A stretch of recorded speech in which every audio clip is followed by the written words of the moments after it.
So good evening, everyone. Today we'll be looking into introduction to API. So let's look at the table of contents and what we're going to cover today. So we're going to be looking at what API is, how API works, why we need API, types of API, categories of API architectures, API testing tools, and yeah. So what is API and what API testing is, and different API requests. So we're going to be covering all this and more. Okay, so let's dive straight into what is an API. Okay, so API stands for Application Programming Interface, and this means that it is an interface or a middleware that allow us to connect two different computers and services. Okay, so for example, when we have a weather bureau software system that contains weather data. Okay, so the weather app, we all know that we have weather app in our phone. So the weather app in our phone talks to this system via API and show us daily weather updates on our phones. So that's why whenever the weather changes, you automatically get these changes on your phone. So what helps us to get all these updates are the API that talks to this weather bureau API or server. Okay, so as you can see from our screen, we have our phone.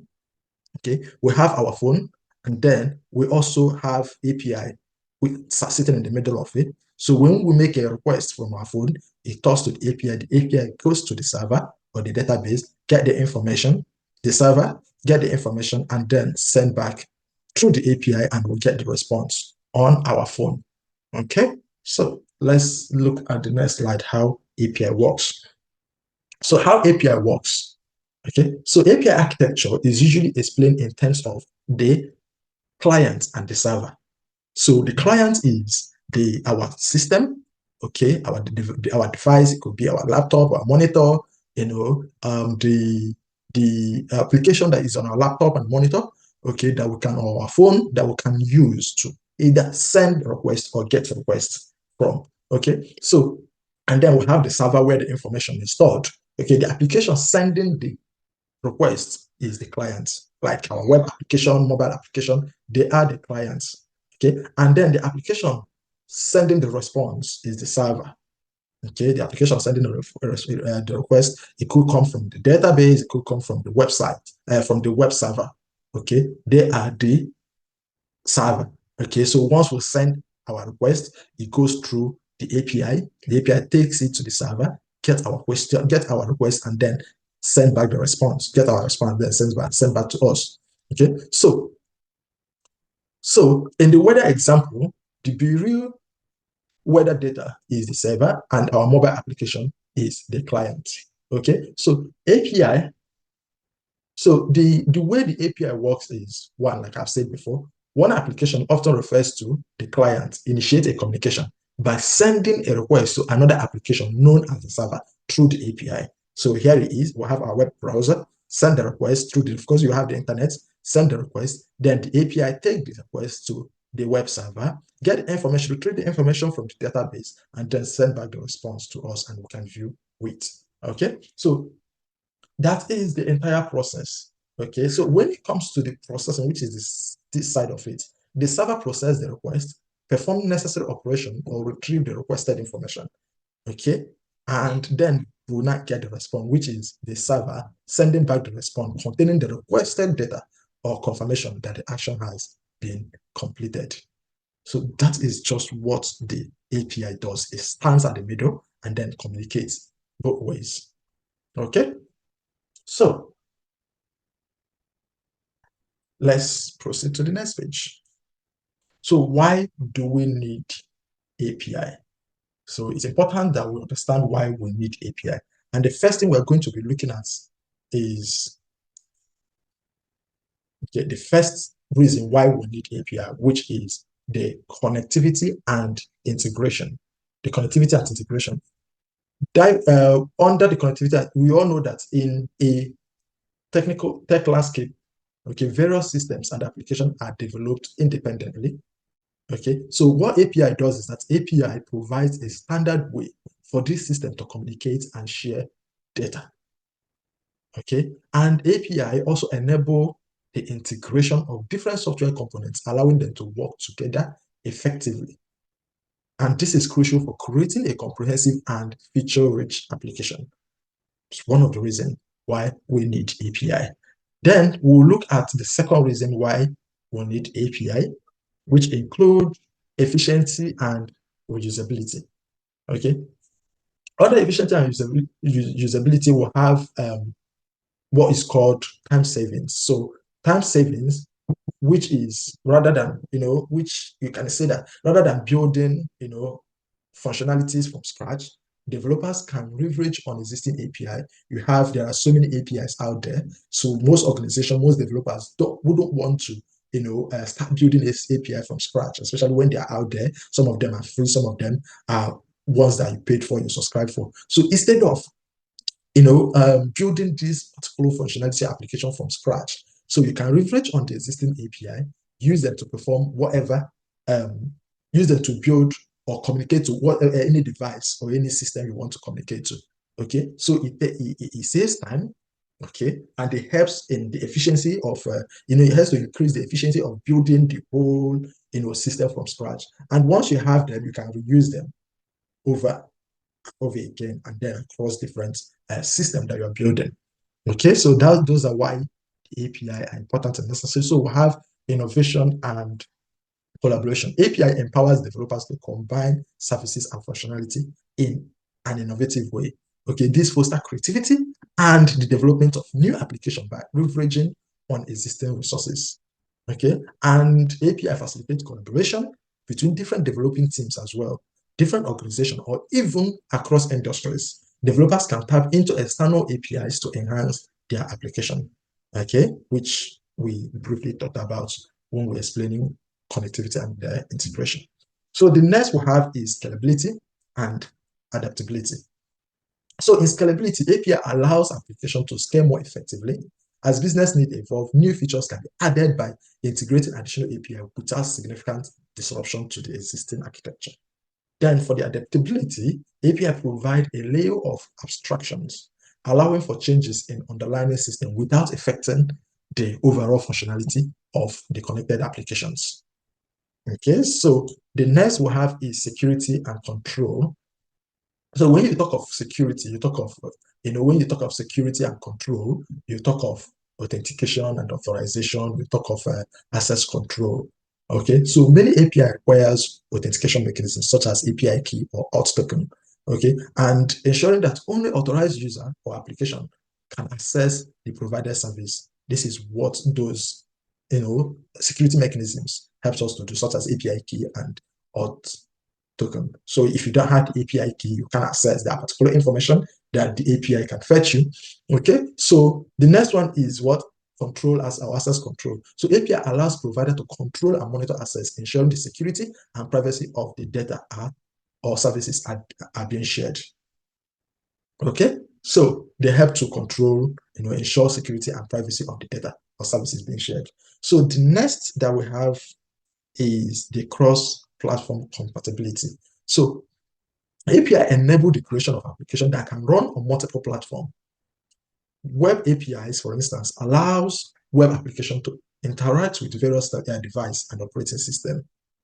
Okay, so next we'll be looking at different types of API. Okay, so what we have here are the different types of API. So the first one is the public API. So the public API is an open and available APIs for use by any developer or business.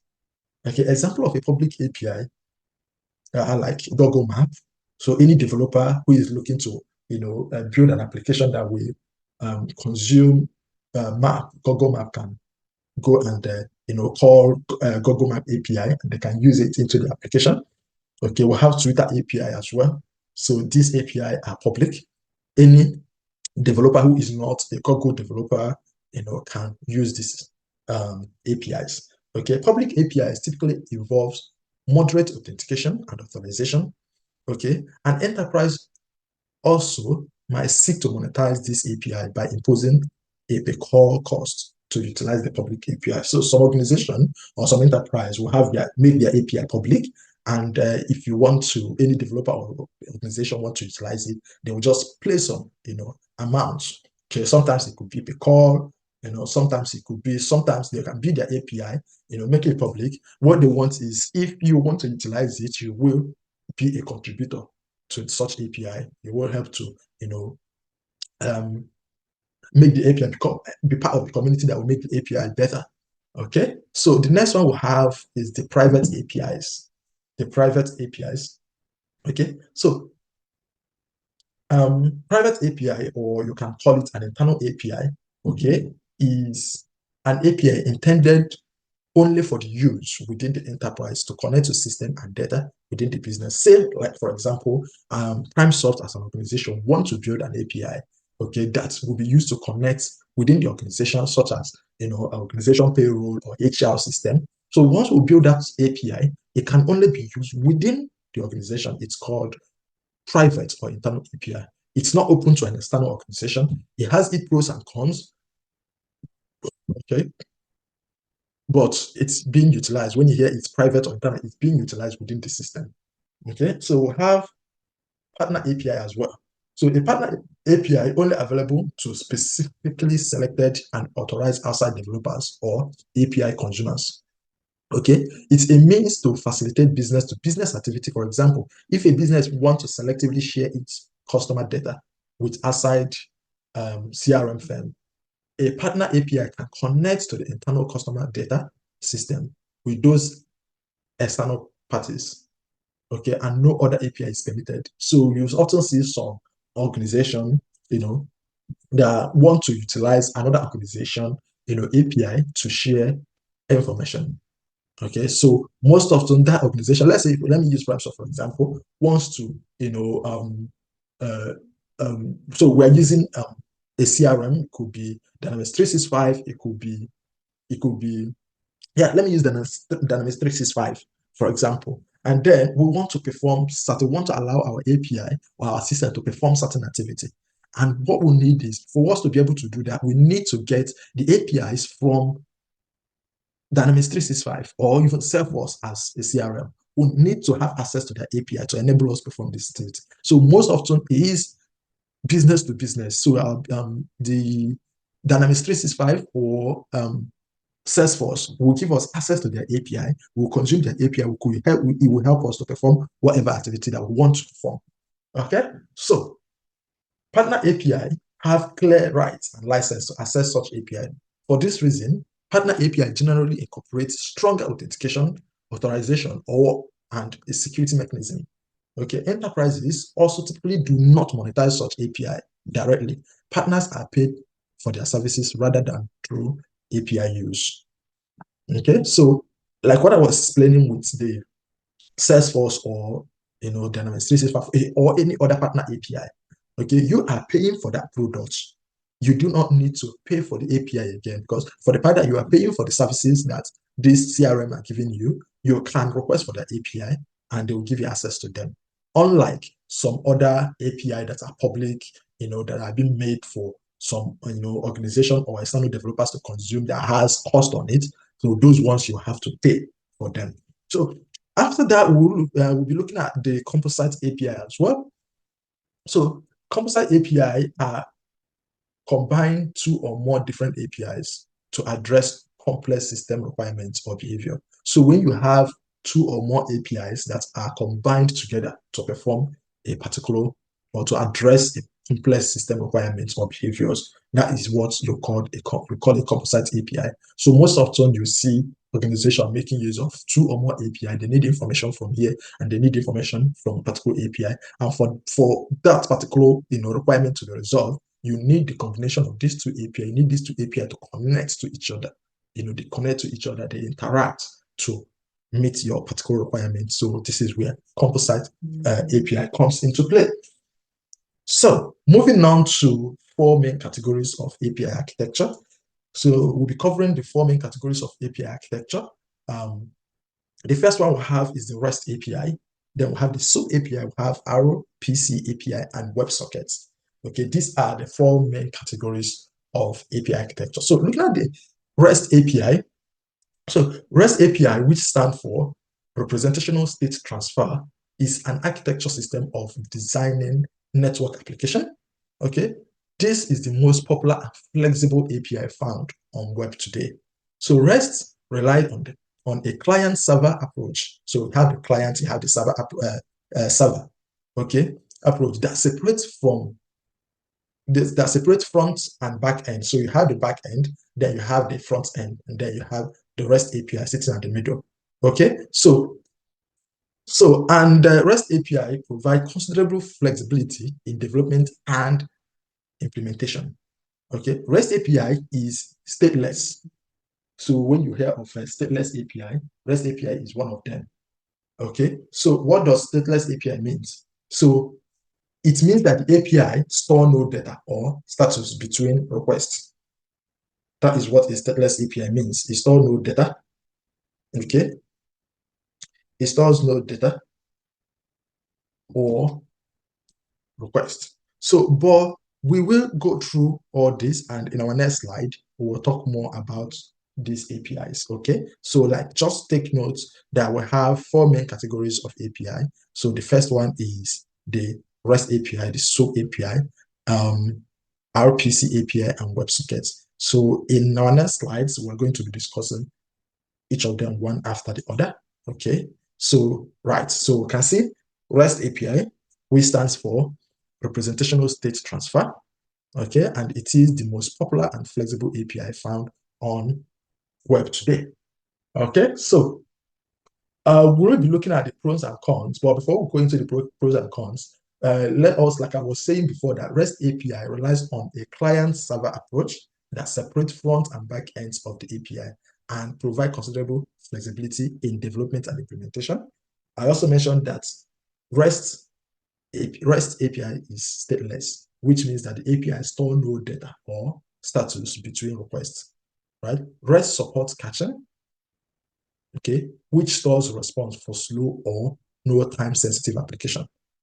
REST API is usually termed RESTful. So when you hear RESTful API, it's the same thing as REST API.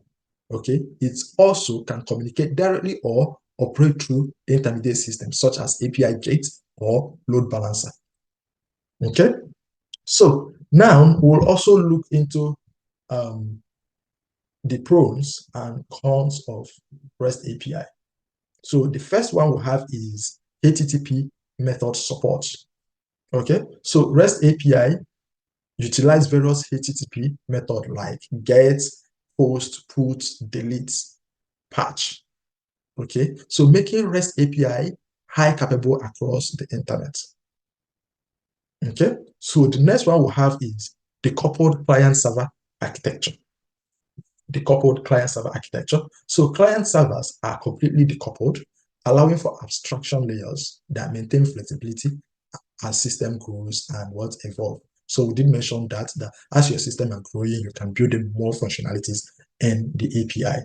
Okay, so I've also mentioned that talked about caching. Okay, so cache friendly and multiple format support.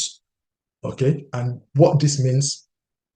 So what this means is that when the internet is slow and you can still send your request, you can still get your request, you can still get your response, you can still make your request, you can still get your response as well. Okay, and this enhance performance and what scalability. Okay, so the next one we'll have is resource-driven app. Resource-driven app.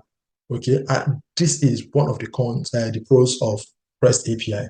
Okay, it supports. It's ideal for building simple resource-driven application that does not require extensive query flexibility.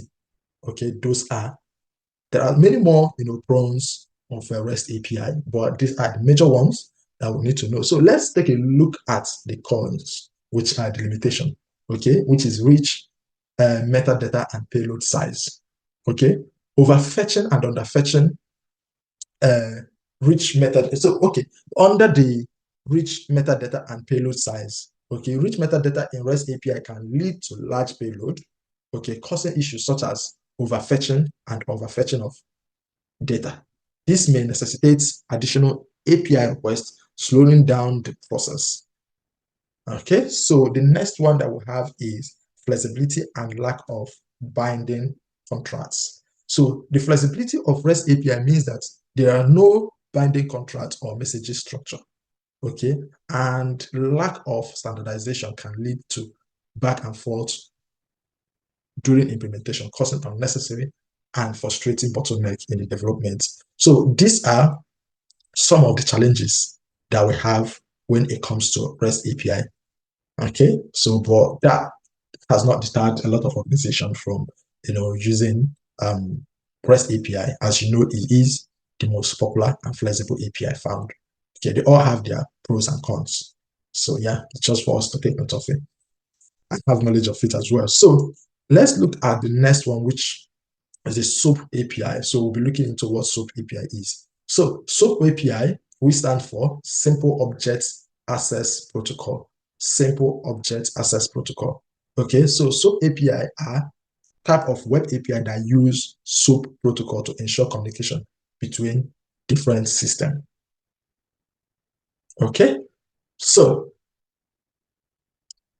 looking at the pros, which are the key advantage of SOAP API, you will be looking at the first one we have is the language and platform agnostics. Okay, SOAP API can be used across different programming language and platform, ensuring that messages are processed, okay, regardless of the system on the receiving end. So it doesn't matter what the system is, the SOAP API will still be processed. So we have built-in error handling. So SOAP include native error handling mechanism, allowing developers to address issue early and prevent them from escalation. So the next one we'll have is high security data transmission. Okay, so SOAP standardization is ideal for situations requiring strict adherence to legal contracts, ensuring terms are codified and enforced. Okay, and it's widely used in high-stake industry like financial services where secured handling of sensitive data are crucial. So that's the advantage of SOAP API.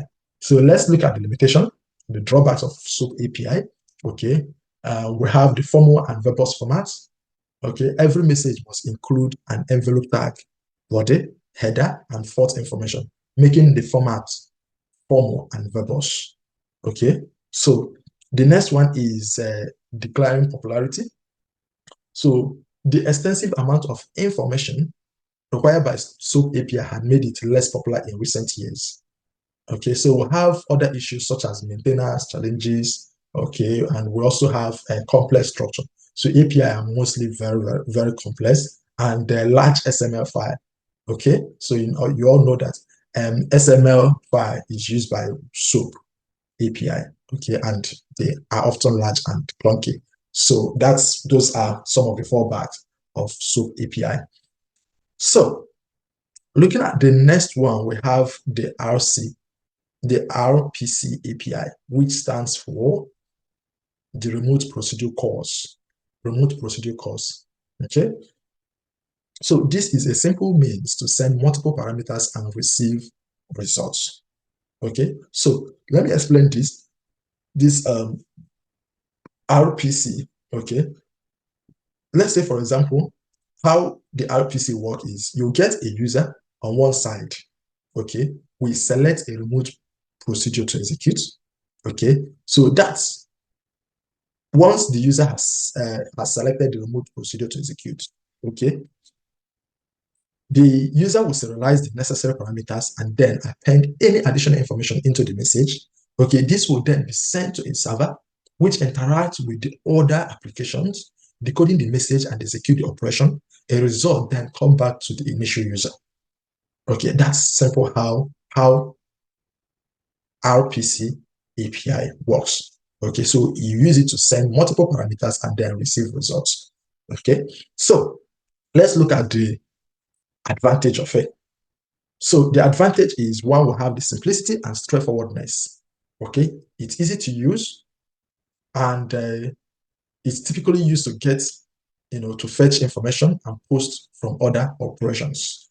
Okay, so additional function is straightforwardness, which we have mentioned, and then contribute to the API. The straightforwardness contribute to the API, simplicity and usability.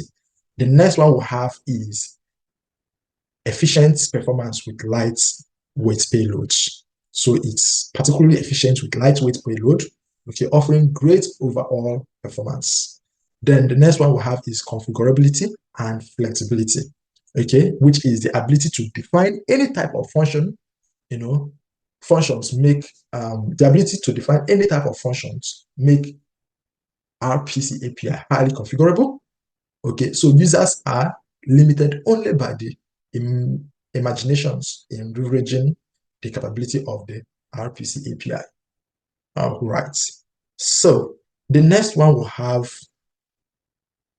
is lack of abstraction layer. Okay, under the cons. Okay, we'll have the tight coupling to underlining system. Okay, under cons, the tight coupling of the underlining system. So what does that mean? Okay, RPC tight coupling to the underlying system can restrict its reusability in various scenarios. Okay, and then lack of abstraction, the absence of an abstraction layer between the API and the system functions can raise security concerns. So that's why, RPC API are not as widely used as the REST API, but it can be used to perform a function which, when needed, will be used by a lot of organizations. Okay, so the next one we're going to be looking at is the WebSocket API. WebSocket API. So WebSocket API is a communication protocol that enables full duplex bi-directional communication between a client and a server over a single long-lived TCP connection.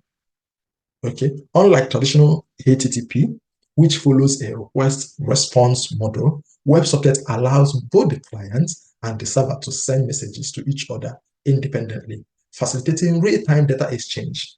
Okay, so they also have their pros and cons as well.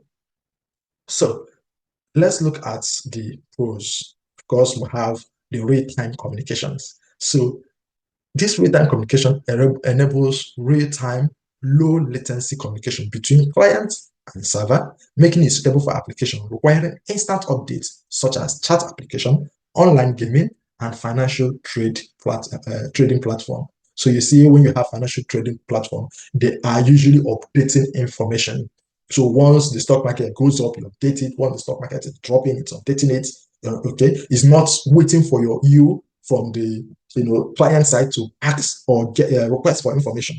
It updates, it goes both ways. So this is the work of WebSocket API.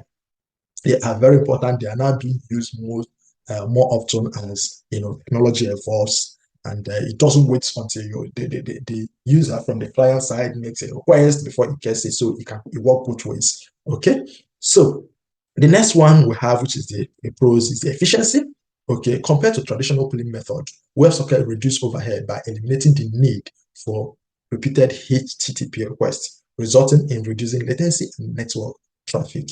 So you all know that I did mention full bitless as well. So let's look at what full bitless communication is. So full bitless communication means that the WebSockets, okay, so WebSocket API supports bi-directional. So it goes from client to server and server to client. Requests can come from server to client. It can also come from server to client and then client to server. It goes both ways. Okay, so unlike the traditional API like the REST API, where requests will go from clients through the API to the server, and then the response comes. So it goes both ways. Okay, so full duplex communication support bi-directional communication, allowing both the client and the server to send messages simultaneously without waiting for a response, which is particularly useful for applications requiring continuous data streams. So it has its pros, its cons, or its downside, which include complexity. Okay, implementing WebSocket functionality requires additional server-side infrastructure and handling of low-level communication protocol, which can increase development complexity compared to traditional HTTP-based API. Okay, so and with the WebSockets, okay, it requires stateful connection.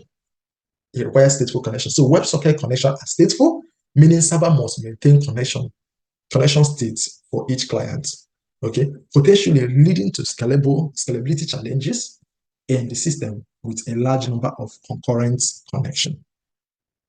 All right, so having gone through this, okay, we will now be looking into the common ways to secure our API.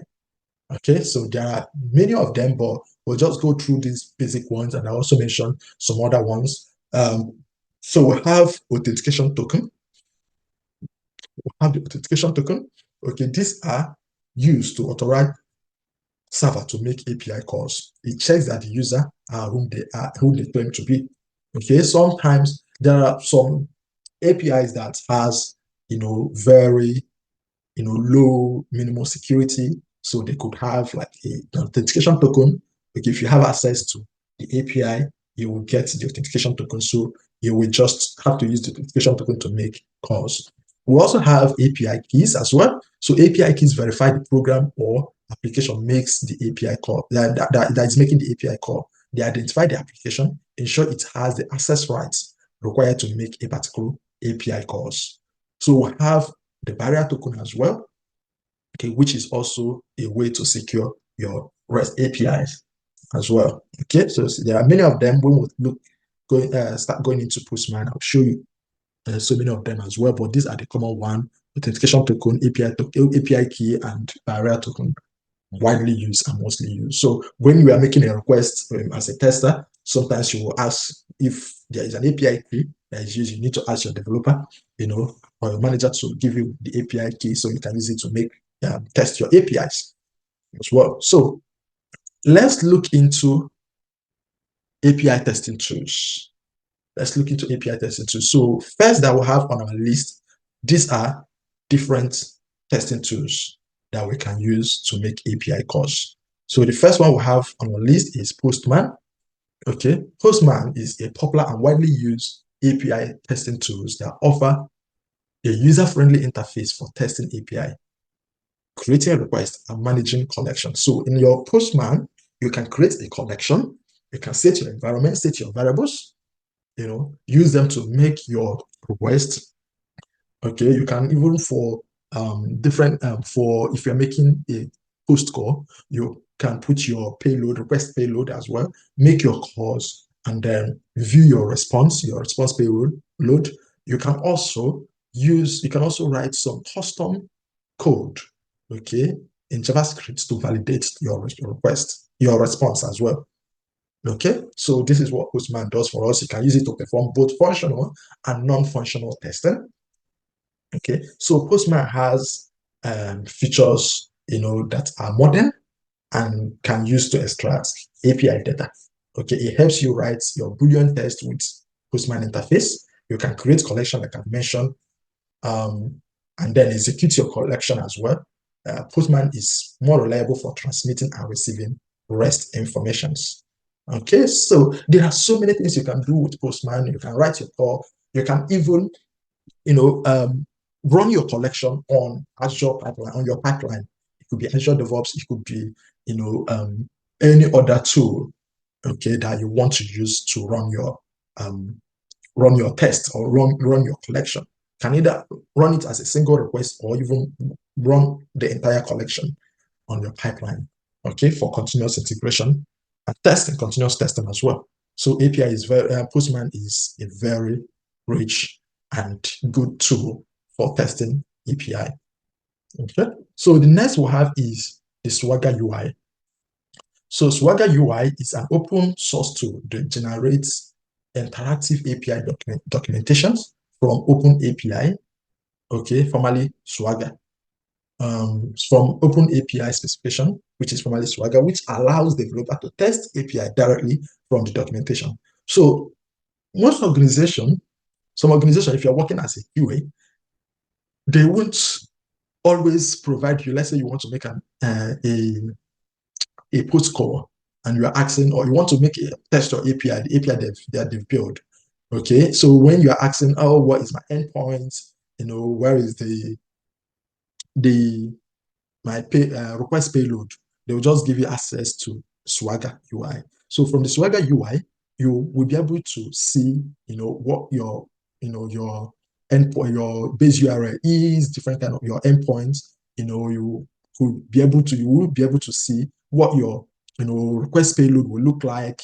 It's a very, very good documentation and a very good tool for testing API as well. So you have your API structure or API architecture on it, where you can know different kind of calls you can make. You can know the the structure of the API you are testing and your expected response, the expected response that you should be looking at for. Okay, so most often when you are given an API to test, you should always request for the Swagger. Okay, Swagger document. If they'll give you the Swagger document that will help you for your testing. Okay, so the next one we'll be talking about is number 3, which is the SOAP UI. So we'll have SOAP UI as well. So SOAP UI is a comprehensive testing tool for SOAP and REST API. Okay, it's offered features such as functional testing, load testing, as well as security testing. So it's a very important tool as well, SOAP UI. The next we'll have is REST Assured. We'll have REST Assured. REST Assured is a Java library for testing REST API. Okay, it offers fluent interface for writing, test, and validating response using assertions. So for REST Assured, it's part of the automated testing, API automated testing, and you use Java. Okay, for that. Okay. The next that we have is the REST Sharp. So REST Sharp is a C# library, okay, based .NET framework for testing REST API. It offers just like REST Assured. It offers fluent interface for writing, test, and validating response using assertions as well. We will cover REST. We'll cover Postman. We'll do Swagger UI, and we will also test. We'll also do cover REST Sharp. Okay. So the next we have on our list is JMeter. Okay, JMeter originally designed for load testing web application. So Apache JMeter can also be used for application testing or for API testing by configuring the HTTP request and assertion. You can use JMeter for load testing as well. So JMeter is, if you can use Postman, you can learn JMeter as well. It's quite easy to use. It's typically just like Postman. So, but it's an important tool. You can use it to test your API. You can use it to perform functional testing, non-functional, and you can even write your framework, your API load test in JMeter, and you can run it on your Azure functions. So, yeah. So we have other tools that you can use for API testing, such as Clone Studio. So Clone Studio is a comprehensive testing platform that supports both API and UI testing, offering features such as test case management, data-driven testing, and integration with CI/CD tool. So you can integrate it with CI/CD tool, and it works well. So we also have Karat DSL.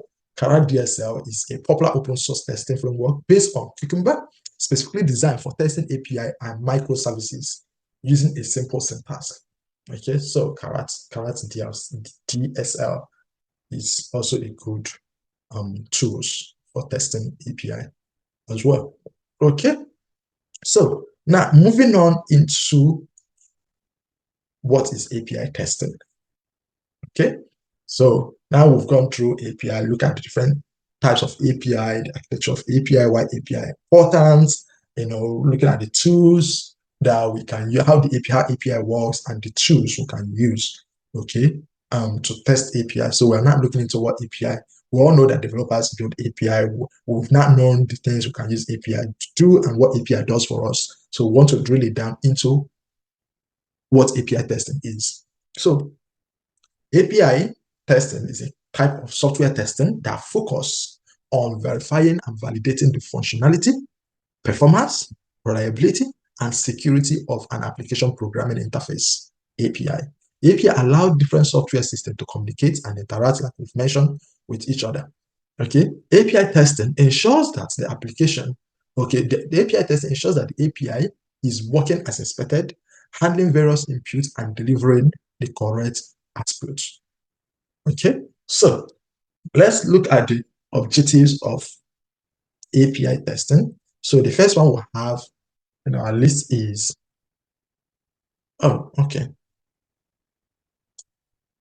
Let's have it. So under API testing, I know I've mentioned that we'll have functional, performance, reliability, security. Okay, so let's before we go into common API requests, I want us to quickly, go through the objective of API testing. I know I've mentioned some of them that the API testing focus on verifying. So let's dive deep into what they verify, which include the objectives. So when we mention on functional testing, we are just like the UI testing as well. We are verifying that the API perform the intended function and operations. Okay, test various combinations of inputs and ensure that the correct attributes are produced. Okay, so we'll also have reliability testing. Okay, we also have reliability testing. So for reliability testing, so the API testing assess the API reliability testing assess the reliability and suitability of the API under different conditions, thereby identifying and handling errors gracefully. Okay, so we also can perform performance testing, and this involves evaluating the API's responsiveness, speed, and efficiency. So for performance testing, you are looking at the responsiveness, you are looking at the speed, okay, and the efficiency. Okay, and this helps to measure how the API perform under different load and stress. So when you are doing this, so example of performance testing, you are looking at the load testing. Okay, you are stimulating loads and you are looking at how the API will perform under loads, under a certain X amount of load. You could have 1,000 users accessing the API at the same time. So you want to see how this API will perform. You could have stress, test as well, where you keep loading, keep stimulating user, okay, that would be accessing this API over a period of time. Okay, so we also have security testing. Security testing ensures that the API is secured and protected against unauthorized access. Okay, so this verifies that the sensitive data are handled appropriately.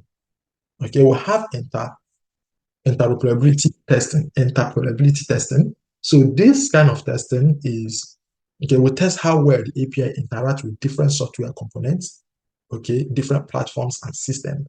So we'll verify the compatibility with various device and operating system. Okay, so we have documentation testing as well, where we verify that the API documentation is accurate, complete, and user-friendly. Okay, and this helps to ensure that developers can easily understand how the API works. Yeah, so those are the type of API testing that we do, or the objective of API testing. So now we'll not be looking into the common API requests. So API requests refer to the various type of interaction that client makes, okay, with an API to retrieve data, perform actions, and communicate or manipulate resources. Okay, here are some common type of API requests. The first one we have is the get call or the get request. Okay, and the purpose of get request is to retrieve data from service. So when you want to retrieve data from the server, you will make a get request. So the kind of request you'll be making is get request. Okay, so and the purpose of it is to retrieve data from server. Okay, let's say for example you want to get the list of user from the server. So we have a system, okay, that you can use to get list of user, and this list of user are already stored in our server or database somewhere. So with the API, when you make a get request, you can now pull the list of user, okay, from the server. Okay, so when the kind of call you will use or request you use is what? Get request. So the usage is to read data from a specified resources. Okay, so moving forward, we'll have the post request. So the purpose of post request is to submit data to server to create a new resource. So let's say, let me make use of the user. Let's say we have a new user and we want to create this user, want to store this new user in our platform. Okay, so the API that does that, the kind of request, okay, that does that is the post request. You submit the data to the server to create a new resource. So once you have created a new resource, if you use a get request to do that, to ask for that request, to get the list, the one that you've created will be retrieved, will be among the set of users that will be retrieved from the server. Okay? So the usage of post request is for creating and updating resource on the server. Okay? So the next we have on our list is the put request. Okay, so we use the put request to update an existing resource on the server. Okay, and it's used to modify or replace existing data with new data. So let's say we have a user that his name is SY, and we want to update. Let's say the user has changed his name or her name and want to update it. We always use the put to update the user's name. Okay, so the next one we have is the delete. We'll have the delete, we'll use the delete as the name implies to delete a resource from the server. Okay, so it's used to remove resources from the server permanently. So once you make a delete request, whatever you have will be deleted. Okay, so the last one we have here is the patch request. Patch request. So patch request, the purpose is to partially update a resource on the server, and it's used when a subset of the field in the resource need to be updated. A subset set, okay, need to be updated. You will use a patch request. So we will run all these kind of requests. Okay, we'll do a get request, we'll do a post request, we'll do a put request, delete and patch request on Postman. We'll do all these requests on Swagger, and we will now utilize the REST Sharp to perform all these requests. And for REST Sharp, it's an automation. We're going to create the automation framework for testing API, and we will use it to perform all these different kind of requests. And you see how that works. So moving forward, we will start looking into different HTTP status code. So we've gone through what the API is, the type of APIs, how it operates, categories, architecture survey, the kind of testing we do, different kind of requests. So now we want to look at the status code. Okay, so when developers let's say you are working in an organization and they want to build an API. Okay, so they've written the requirement. The BA has just gone, restate the requirement. They all know what the API is. They've brought they've drawn up, the specification. They've come into conclusion what kind of API that will be needed, that will be built, either a REST API, a SOAP API, or so it's been agreed, and developers the stories have been committed into sprints. Developers have started. You've written your test case. Okay, you've set up your framework if you want to do automation testing. If you want to using REST Sharp, if you want to do it on Postman, you've started creating your Postman collection, asking your developer for endpoints and base URLs, and you started, creating your collections and different requests you want to make. Okay, so for your post request, you will be asking for your request payload. If it's a get request, you already know it's a get request. You will start setting that for different kind of requests. Okay, depending on what tool you are using. Okay, so once you have done that, you also need to know, because you'll be running this test just like we do on the UI side of things. You'll be running different scenarios as well. So you need to know for each scenario the status code that you'll be expecting. And the status code you need to validate. You need to know what all this status code means. So hence why we will look into the most common ones, and then I will also touch the ones that you won't commonly see and use. So the first one, so before we start looking at the different status code, let's look at what HTTP status code is. So HTTP status code, okay, are standardized code returned by web service to indicate the outcome of a client request. They are grouped into 5 classes based on their meaning. So we have 5 classes, and these 5 classes that they are grouped into are based on their meaning. So some of the class you will rarely see, some are quite popular. Some of the subclasses you will rarely see. So like, for example, the class 100, okay, the class 100, you will rarely see it. Okay, I've been testing API. I haven't gotten a response of 100 or 101. but I've just mentioned that we have class 100, and those class are informational class. Informational class, okay, like status code 100, which is continue. Okay, we'll have status code 101, which is switching protocols. You will rarely see them. We'll have class 200. Okay, so under class 200, we have class 200 means success. So anything that falls around 200 is success. So we have class 200, which you can see here. Okay, so let's say you've made a GET request and the status code that is coming back is 200. Okay, it means that the request is successful and you will get a response and a status code of 200. Okay, so we also have the next one, which falls under class 200, that is 201 created. So most often when you are making a post call and you are creating, okay, you are creating a new data or resource on your server. Okay, once you on your database, once you've made a post request and it's successful, you will usually get 201 created. Some post call, depending on how the developers are structured, you will get 200, but the standard is 201 created for post call. Okay, but all this depends on what the you are expecting based on the requirements. But these are the standard for post call. You get 201 created. So we have another one.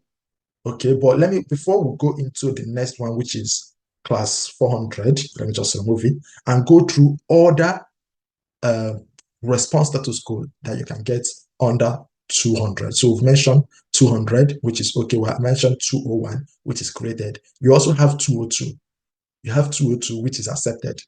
Okay, and what it means is that the request has been accepted for processing, but the process has not been completed. Okay, you have 203, which is non-authoritative information. Okay, so when you usually get this, what that means is that the request was successful, but the return meta information is from a cached copy instead of the original server. Okay, so we also have 204, no content. 204, no content. And what that means is that the server successfully processed the request and it has not returned any content. So there's no content to return. Okay, we also have 205, reset content. What it means is the server successfully processed the request and asks that the requester reset its document view. We have 206, partial content. This means that the server is delivering only part of the resources due to a range header sent by the client. 206. So all of this falls under the 200 class. So they are all successful, but one thing or the other is, or something that has happened along the line. But the one around among the class 200, the ones that you would normally use and see is the 200 and the 201. You will rarely see 202, 203, 204, 205, 206. Okay, so now we have the class 300, which is redirection. You won't usually see this.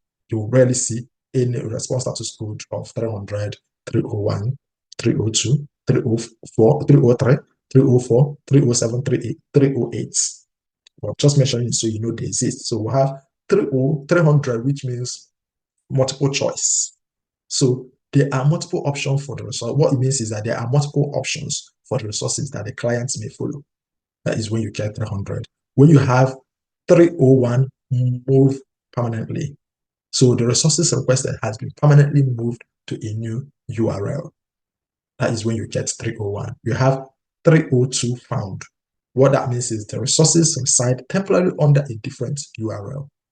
So you can see they are all heading towards redirection. So 300 class comes under redirection. You have 303, see order. What it means is that the response to the request can be found under another URL using a get method.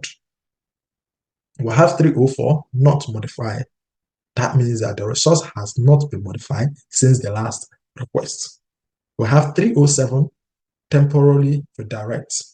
So what it means is that the request resource resides temporarily under a different URL, and you have 308, permanent redirect, which means that the resource has been permanently moved to a new URL and future requests should use one of the returned URIs. Okay, So now we will now go into the class 400.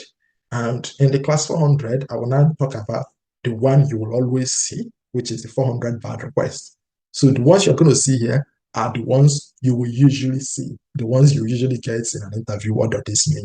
Because those are the common ones. So we have 400. So when you talk about, like when I mentioned the 100, I talked about the informational. The 200 class is a success. The 300 class redirections. All of them are talking about redirect, redirect. So the 400 class is the client error. So when you have 300, you know that the error is coming from the client. Okay. When you have 500, 500 is the server side error. Okay, so we'll come to that. So we have the first one, 400 bad requests. So what this means is that the server could not understand the request due to invalid syntax.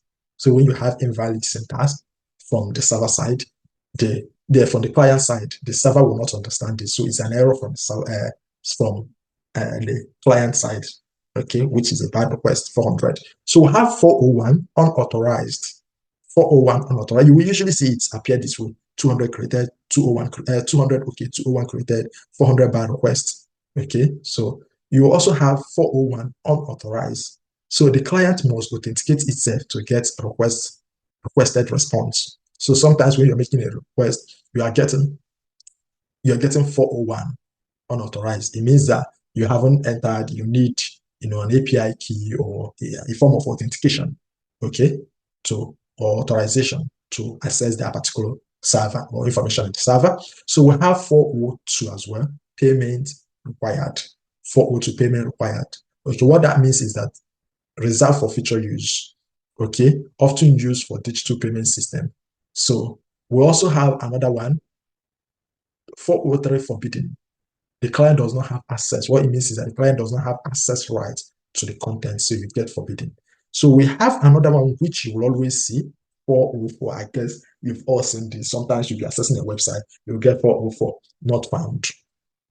404 not found. So what that means is the server cannot find the request resource. So when the request resource is not, when the request you're making is not found anywhere, okay, on the server, you get 404. Okay, it's another popular one. So outside some of the popular ones falls under the 400 class includes the 405, which is method not allowed. We have the 406 not acceptable. We have the 407 process authentication required. 408 request timeout. 409 conflict. 410 gone. 411 length required. 412 precondition failed. 413 payload too large. 414 URL too long. 415 unsupported media type. I've gotten unsupported media type, which means that the request entity has a media type which the server or resource does not support. Okay, we have 416, 417, up until 451. Okay, so you can browse it, get the information, have it, and you won't, the ones that you need to know are the ones I'm showing you on the system. You need to also know that the other ones exist, and you can always get what they mean. Okay, but note that when you have for something, is a server side, is a client side error. Okay, so we are now going to go ahead into the next category, which is the 500 class. So the 500 class, where you have any status code 5 something, is a server side error. Okay, server side error. So we start with the 500, which is internal 500 internal server error. So it means that the server has encountered a situation itself doesn't know how to handle. Okay, it will throw an error, server side error. So we also have 501 not implemented, 502 bad gateway. Okay, the server, while acting as a gateway or proxy, receive an invalid response from the upstream server. So we have 503, okay, server unavailable. 504, gateway timeout. 505, HTTP version not supported. Okay, 506, 507, 508, 510, 511. Okay, so those are the status code we have, but who were to know these ones, because these are the ones you will commonly see. And then when you see anyone that falls under the category of 200, you should know that it's going to be a success message. Okay, if it's not these two ones, Okay, you now look into what that one means. You always get 400 bad requests, 404 not found, 500 internal server error.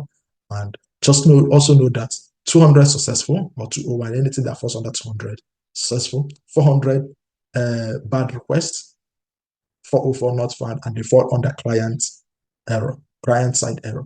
So 500, 501, 502, 503, up until 511 falls under server side error. Okay, so that's all that we'll have. So in our next class, we will start with the Postman. We'll start with Postman. Okay, so that brings us, we'll start making these requests, we'll start testing APIs, implementing all those tests on our Postman. Any questions?